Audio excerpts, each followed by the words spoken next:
Hi there, I'm Kim. I'm Hilary. You're watching the Frame of Mind Coaching Podcast.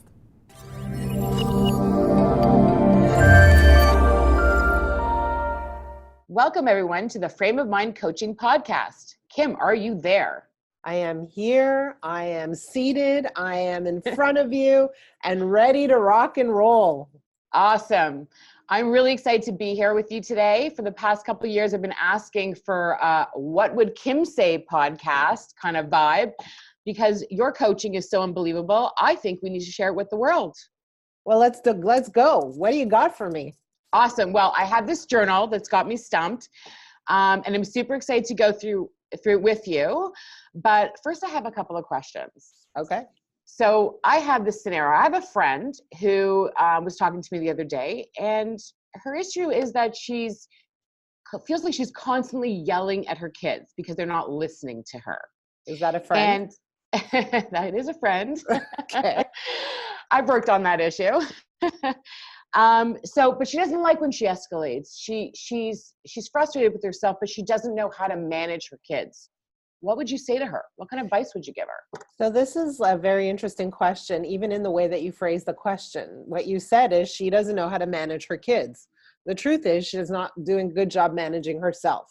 So parents think that their job is to manage their kids, and really that's not their job. Their job is to manage themselves while their kids are being kids, while their kids are doing what their kids are doing, living their lives, getting distracted, playing, doing their thing, right? So as parents, we often think our job is to control, manage, discipline, guide, right? Structure our kids' lives. And that's not the job. And so that's the first problem, is the perception of what is the role of a parent. So number one, tell your friend your job isn't to manage your kids. Your job is to manage yourself. So when you escalate, you're not managing yourself. You're using your kids as your reason to get all upset and distracted and frustrated and get to that high state. So that's the first thing that needs to be addressed. The second thing that needs to be addressed is, why do kids not respond? Right? How do we talk to our kids? Mm-hmm. At what point do they tune us out? Very often they tune us out because we're constantly telling them what to do. So if we think about what we're telling our kids, it falls into one of two categories: the positive category and the negative category. Believe it or not, telling them what to do falls into the negative category. So even something like go brush your teeth, go eat dinner, go do your homework. Mm-hmm. So, we think those are neutral statements. They're not. They fall into the negative category. And so when we think about how we talk to our kids, we want to actually talk to them in the positive category 80% of the time. That's not what parents are doing. So what do kids do? They learn to tune you out. Right. So yeah, go ahead. So so if she starts to manage herself and doesn't yell and keeps her emotions at bay, and they're still not listening, how does she get them to do what needs to get done? Okay, so even there, it's an interesting statement, right? Do what needs to get done according to whom? According to her. She's still in control, right? So, and in your mind, you're thinking, yeah, but they still need to do what they need to do, right? Okay. Yeah. So the first thing that I would ask, if let's say this person were my client, I would say, first of all, how are you managing yourself? Second of all, I want you to start to pay attention to the words you use, right? How much instruction are you giving them? That's number one, right? How often are you telling them what to do? How often are you telling them what not to do? Stop eating with your mouth open. Stop using your phone. Stop being mean to your brother, right? How often are you telling them what not to do? And so I want them to pay attention to what they're doing and how they're doing it, and start understanding that, number one, stop giving your kids instruction so much. So does that mean you just let them do whatever they decide to do if they don't want to listen to you? And no, it means you need to create a different balance in your communication, right? Okay. So what does 80% positive mean? 80% positive means, let's take that 80% and break it down into two components. 40% where you're just telling them that they're awesome and great for no reason. You love them. They light up your life. Right. That's 40%. The other 40% is a little bit of recognition for the things that they're doing right. We don't split that up that way. Parents don't. And then the other 20% is, hey, can you take your dish to the sink? And what we want to do is we want to tell our kids what we want from them, not what we don't want from them. And very often, what happens is we spend a lot of time telling our kids what we don't want. So A, manage yourself. B, pay attention to how much negative communication we're doing with our kids. C, create an 80-20 split where 80% of your conversation is on the positive side, no instruction, just positive stuff for no reason because they're your kids and you think they're awesome. They come from you. And the other 40% is you're recognize them for, let's call it good behavior. And the other 20% is instruction, positive instruction. Ask them what you want from them, not what you don't.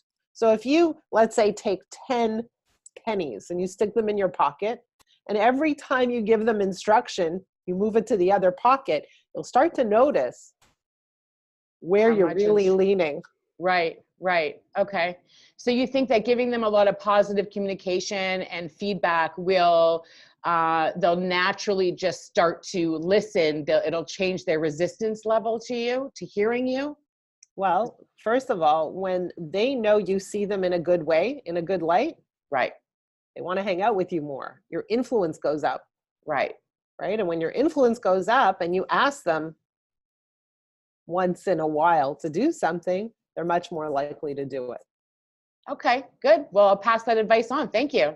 Let's see what happens. You'll give me an update next time. For sure. So I have one more question. This is from somebody who came to us. He's a VP of operations. So we're gonna go a little different route here. We're gonna go business executive. So he came to us with some issues. His CEO of the company had said to him upon hiring, I am not getting in the weeds. I want to work on the business, not in the business. You're in charge. Go do your thing. But what he's doing is very, very different. So the VP came to us with this story that the CEO is really in the weeds and it's getting involved in the VP's job, day-to-day job. He's micromanaging. He's always undermining him at meetings, asking him why he's doing certain things. And so this VP is just like, he's starting to, doubt his own ability. He's starting to feel less confident about his job. And frankly, he's really frustrated. He doesn't want to go to the VP and say, the CEO and say anything to his boss because he doesn't want to ruffle any feathers. He doesn't want confrontation. But his feathers are already ruffled. They're already ruffled. So what would you say? Well, how would you help this guy? Yeah. So the first thing I would do is try to understand his thinking around not wanting to ruffle any feathers. So what does he think is going to happen if he goes and talks to his CEO? What are the beliefs he has that's causing him to stay quiet and miserable? Right. That's question number one. So, people have beliefs and those beliefs cause them to act or cause them not to act. And so in his case, his beliefs are causing him to stay in a place where he's quiet and unhappy. Those beliefs aren't really working for him. They're not really serving him right now. Now, is the only answer to go and talk to the CEO? There might be 100 answers, but let's look at talking to the CEO and what that could look like. Okay. So he goes and he talks to the CEO and he says, hey, when you hired me, this is what you were looking for. Is that what you're still looking for? What's your goal? What is it that you want to achieve? When you behave in these ways, it doesn't match with the goal that you're saying. So is that still your goal? Because if it is, what's stopping you from stepping out? What are the beliefs you have? Do you lack confidence in me? Is there a structural problem? Are there some things that need to be in place before you're comfortable stepping out? Like what's at play here? Right? So that's the conversation and that's what it could look like. But if your VP of operations focuses on helping his CEO achieve his goals and understand what's stopping him from achieving his goals, they're on the same page. They're on the same team. They're not adversaries. So what would you say to him though, if he just didn't want to go and have that conversation? He was afraid for some reason. So I wouldn't force him to have the conversation. I would really, really understand what he expected if he did have the conversation. How does he expect his CEO to respond? Like, what is the actual fear? What does he believe will take place if he has that kind of conversation? Because from my perspective, again, I don't know this guy, but from my perspective, it would appear that he expects a negative outcome. When you expect a negative outcome, who wants to take that action? Nobody. Right. So his fear of talking to him is because he expects some sort of negative outcome. Maybe he'll be reprimanded. Maybe he'll lose his job. Right. Maybe he feels Right. the Plus, CEO will look at him in a different way. yeah. Plus, he probably thinks that that conversation will be confrontational. It Right. doesn't have to be. Right. Right. So these are some of the conversations we would have to say, what do you believe is going to happen? Are those beliefs even true? Does it have to unroll that way? Can you line yourself up so you're completely aligned with the goals of your CEO? And can you help him get there? Okay. Totally different conversation. Yeah. So he's really got to identify the beliefs he's holding on to that's preventing him from having this conversation. Right. If that's the right route. There might be other ways to understand this. And again, what I would do is really take a situation, one specific situation where the boss, the CEO is getting in the weeds, and kind of deconstruct that to understand what's at play. Why is he getting in the weeds? Should he What's do it in the happening moment? here? Should he do it in the moment when the CEO comes in and he can just kind of tackle it then and there? It could be, but the question is that moment appropriate? Are there other people involved? Is that a private conversation? So in the moment is sometimes a great idea, sometimes it's not. Okay. All right. We want to look at all of that. Yeah. But really, we want to tell that VP of operations to say, hey, this doesn't have to be hard. It doesn't have to be difficult. It doesn't have to be a terrible, horrible, awful, tense, confrontational conversation. Right. It could and what's the worst that could happen? What's the worst that it could be amazing. It could be amazing. Exactly. And that people shouldn't really look at confrontation as a bad thing. It's just really expressing your feelings, but it doesn't having a direct conversation. But it doesn't even have to be confrontational at all. Right. Right. I think that people feel like when they have to have this difficult one-on-one conversation with somebody, especially their boss, it feels confrontational. So it's just coming from a different place. Right. So if you put 100 people in a room and ask them, hey, do you guys like confrontation? I don't know how many people would say, yeah, I love it. Right. Right. Okay. Right. So excellent. So we want to help him understand that it doesn't have to be that way. Right. It can be totally different. The CEO could walk away going, oh my God, I'm so happy you're here. I feel like finally someone gets me and I can actually walk away. Maybe so you can be very surprised. Yeah. Okay. Awesome. I like that. So really flipping his perception about the situation. That's right. All right. Now let's get to this journal. It's meaty. It's a little long, so I'm going to read it. Bear with me. Okay. Here we go. I just get so frustrated with my parents. I have 2 boys, ages 10 and 8, and I don't know what it is, but whenever we have to go somewhere, my eldest either has to go to the bathroom and makes us late, or they both just start roughhousing and end up hurting each other. My mom asked me if I ever praised my oldest boy because I have a bad relationship with him. What? I don't have a bad relationship with my son. I may argue with him because, like today, I had to be at school at 8:30 because I had to help, and he was in the bathroom till 8:29. My mom thinks I should have praised him, and I ask, for what? For being in the bathroom to make me late? Mind you, my mom thinks anything I do is wrong and will not accept what I say and tries to undermine me. My dad tries to tell her not to do that, and she says that I have a mind of my own and I can do what I want. So I can't ever disagree with her because she's always right.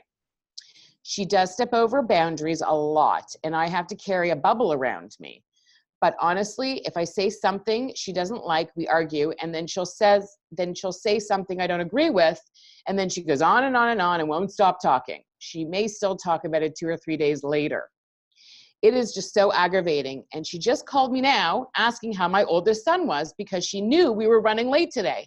And that's when she told me I should praise him for getting ready, but he wasn't ready and we were late.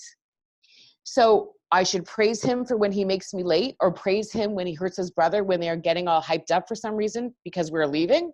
I don't think so. I praise him when he does a good thing and when he's ready to go. And just to show that she has to be one up on me, my mom, and just to be a smarty pants, she says to me, well, I have to finish what I'm doing in the house and I don't need to go to the bathroom. I said, really? Was that necessary? You really just needed to say that? And she replied, yes. Ugh, I need to learn to not talk about the kids with her and everything will be fine.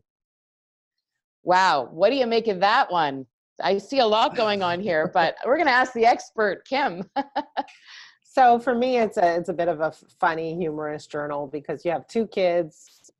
You know, kids are kids. They will roughhouse. They will be late. They will decide to go to the bathroom at the last minute. Yeah. All kinds of tactical ways to deal with that, right? But we're not really talking about the tactics of raising your kids. What we're really talking about right here, right now, is the relationship she has with her mother and how her mother is getting under her skin. And so the question is, you know, do we need to control her mother? Do we need to do that?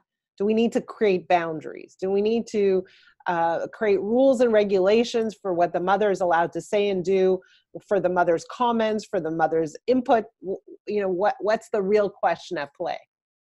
Well, is that even possible? I mean, you can't really control somebody else, can you? Right. So, you know, how old is she? She has two kids, ages 10 and 8. Is that right? Yeah. So she may be in her late 30s, let's say, early 40s, maybe. We don't know, around there. So 35 years later, her mother is her mother's her mother. Her mother's not going to change. And she keeps thinking that maybe her mother will. She keeps getting surprised and upset by her mother's behavior. So what's the real insane part? Not her mother, but that she feels aggravated by her mother, but her mother's always behaving the same way. So so who has to change here? Well, so I'm not looking for a change in behavior. I'm first always looking for a change in thinking. Right. The first change is, hey, you know, don't take your mother so seriously. Your mother's your mother. She's kind of funny, actually. She's kind of poking at you and saying, I don't have to go to the bathroom. It's a bit of a joke, except you're taking it very badly and very personally, and you're allowing your mother and her comments to get under your skin. Why get in the ring with your mother? Right? Don't get in the ring with your mother. Allow your mother to be your mother. You don't have to get her approval. You don't need her opinion. And you're right. You don't need to talk to your mother about your children. Why do you? What's up with that? So should she, you know, purposely avoid having those conversations and talking about her kids with her mom? I mean, they are still the grandkids. Yeah, it's not about whether or not she should avoid talking about it, but she knows what she's going to get when she talks to her mother. Like, you know, it's kind of like, you know, when you go to McDonald's, you're going to get a hamburger. You're not going to get a taco. Right? When you talk to your mother, you know what you're going to get. Don't be so surprised, and don't be so upset that your mother doesn't deliver tacos, right? Like it's kind of like that, right? So she has choice, and the choices she's making is leading to a specific outcome, not a surprise outcome, but she's still upset at that outcome. So it's, again, going back to the McDonald's, she's upset that McDonald's doesn't give you tacos. Okay, so it's kind of silly to be upset over that, isn't it? Yeah.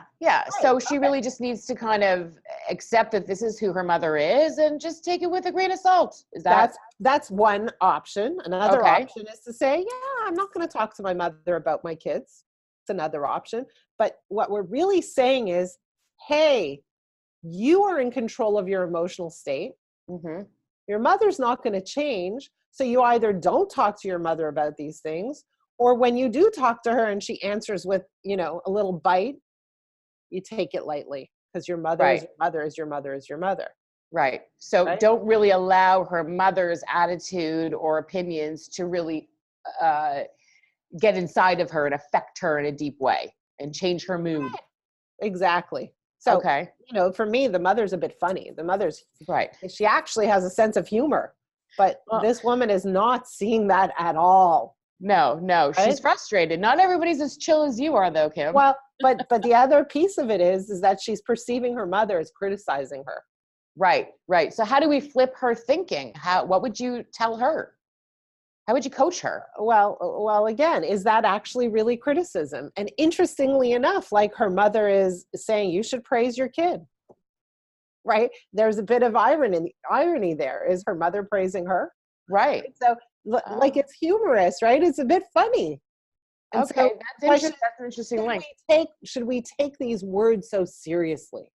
You know, there's a saying at Frame of Mind Coaching, other people's opinions are none of your business.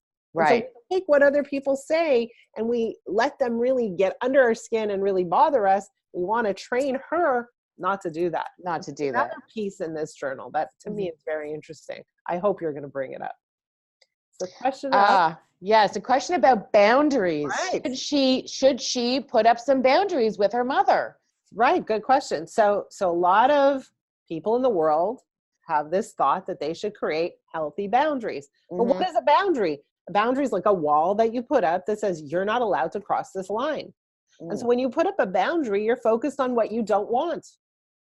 Mom, you're not allowed to talk to me about my kids. Mom, you're not allowed to give me instruction about my kids.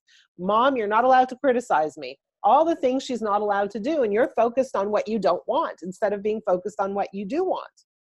And so boundaries exacerbates the problem. How so? Explain that.